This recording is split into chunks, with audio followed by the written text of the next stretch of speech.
Lalu Muhammad Zohri lahir pada 1 Juli 2000 di Dusun Karangpangsor, Lombok Utara, Nusa Tenggara Barat. Desa tempat tinggalnya dekat dengan pantai, di mana suara ombak dan angin laut menjadi musik pengiring hari-harinya.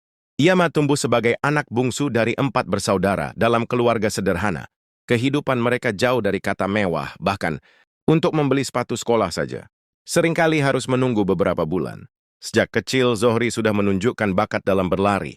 Ia sering berlari di sepanjang pantai, mengejar ombak, bermain bersama teman-temannya di jalanan tanah, dan tanpa sadar melatih otot-otot kakinya. Ayah dan ibunya sudah tiada saat ia masih belia. Kakak perempuannya yang tertua mengambil peran sebagai ibu, sekaligus pengasuh utama bagi Zohri. Meski hidup dalam keterbatasan, Zohri tidak pernah mengeluh. Ia bersekolah di SMPN 1 Pemenang, tempat ia mulai mengenal dunia olahraga secara lebih serius. Seorang guru olahraga melihat potensi luar biasa dalam dirinya. Kecepatan larinya bahkan tanpa alas kaki membuat banyak orang terkesima. Ia pun mulai dilatih secara rutin mengikuti lomba-lomba kecil antar sekolah. Seringkali ia ikut lomba tanpa sepatu, hanya bersandal atau bahkan nyeker.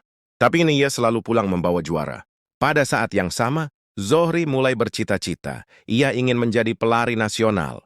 Mimpi itu besar bagi seorang anak dari desa kecil di Lombok. Namun ia yakin bahwa kecepatan yang ia miliki bukan sekadar anugerah, tapi juga tanggung jawab untuk berusaha lebih keras.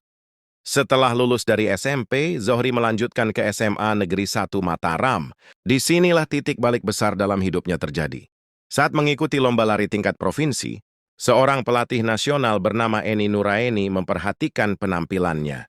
Ia berlari seperti angin, dengan teknik yang masih kasar tapi memiliki potensi luar biasa.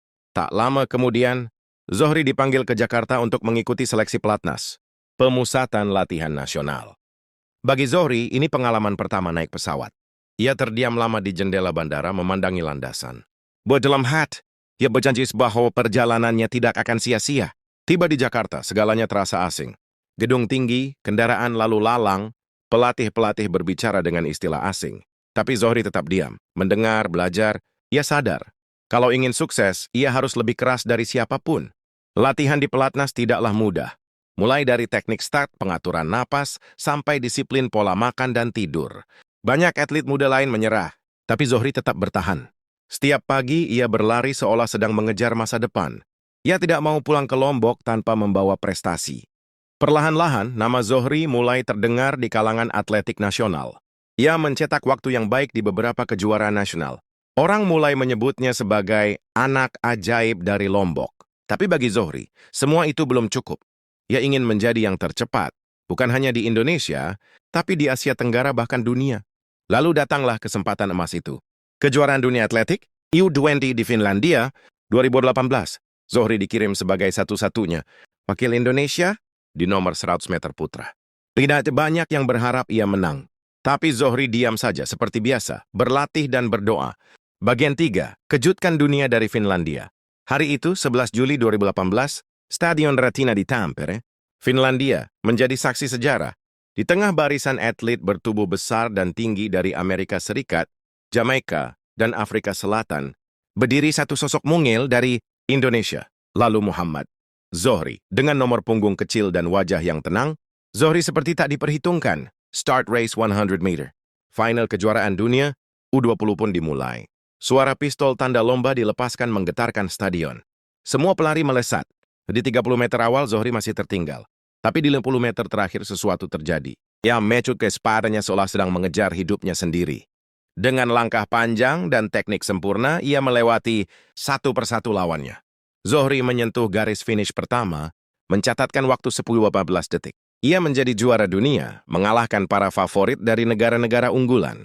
Dunia atletik terkejut. Indonesia, negara yang selama ini jarang terdengar di arena sprint, kini punya juara baru. Tangis Zohri pecah saat bendera merah putih dikibarkan di podium juara. Ia tidak membawa bendera saat itu, hingga panitia harus meminjamkannya. Momen itu terekam dan viral. Bocah dari Lombok berdiri gagah di podium tertinggi, memegang bendera negaranya penuh haru. Banyak yang menyebut, Zohri mengajarkan kita arti mimpi dan kerja keras. Setibanya di Indonesia, ia disambut layaknya pahlawan. Presiden Jokowi memberikan hadiah rumah, tapi Zohri tetap rendah hati. Itu hanya siap singa dan fokus berlatih dan mempersembahkan lebih banyak medali untuk bangsa. Setelah menjadi juara dunia, kehidupan Zohri berubah drastis. Ia kini dikenal di seluruh Indonesia. Wawancara, undangan televisi, sponsor semua datang menghampiri. Tapi di balik sorotan itu, Zohri menghadapi tekanan berat, ekspektasi publik meningkat, dan setiap lomba menjadi ujian mental. Ya, beberapa kejuaraan, Zohri mengalami penurunan performa. Cedera kecil di hamstring sempat membuatnya absen beberapa bulan. Ia kan dunia harus beradaptasi dengan pelatih asing dan sistem latihan yang lebih intens. Banyak yang mulai meragukannya, bahkan menyebut bahwa kejayaan di Finlandia hanya keberuntungan sesaat. Namun Zohri tak menyerah. Ia kembali ke dasar, latihan keras, fokus, dan disiplin. Ia betulah terlena oleh popularitas. Di pelatnas, ia menjadi yang paling pagi datang ke lintasan dan terakhir meninggalkan stadion. Ia sadar menjadi juara itu sekali, tapi mempertahankannya butuh kekuatan mental luar biasa. Perlahan performanya kembali. Ia mulai mencatatkan waktu stabil di bawah 10,3 detik. Pada 2009, Zohri mencatat 10,03 detik di Osaka, Jepang menjadi rekor nasional baru Indonesia. Ia makin dekat dengan batas 10 detik, batas sakral bagi pelari 100 meter dunia. Selain 100 meter, Zohri juga berkontribusi di estafet 400 meter bersama rekan-rekannya di tim nasional. Dan ingin membawa Indonesia tidak hanya berjaya individu, tapi juga dalam tim. Tahun 2023 menjadi tahun pembuktian. SEA Games di Kamboja menjadi ajang yang dinanti. Setelah bertahun-tahun membawa harapan bangsa, Zohri ingin mempersembahkan emas yang lama dinantikan. Ia tahu medan SEA Games tidak mudah. Para pelari dari Thailand, Vietnam, dan Filipina makin cepat. Namun dengan persiapan matang dan pengalaman bertahun-tahun, Zohri siap. Ia memasuki lintasan dengan wajah tenang, mengenakan jersey merah putih. Start dilakukan dan sekali lagi Zohri menunjukkan kelasnya. Ia memimpin sejak awal dan menyentuh garis finish pertama. Emas SEA Games pun diraih. Tangis haru kembali membasahi pipinya. Kali ini bukan hanya karena juara, tapi karena perjuangan panjang sejak kecil. Dari pantai Lombok yang sunyi hingga podium emas SEA Games, Zohri membuktikan bahwa mimpi, jika dijarah dengan sungguh-sungguh, bisa menjadi nyata. Kini Zohri tak hanya menjadi pelari, ia menjadi simbol semangat. Anak-anak muda di desa-desa mulai bercita-cita jadi atlet karena kisahnya. Ia juga aktif menginspirasi lewat seminar, pelatihan, dan dukungan bagi atlet muda. Bagi Zohri, yang kejapanan hanyalah alat. Yang terpenting adalah meninggalkan jejak, bahwa seorang anak desa bisa mengalahkan dunia.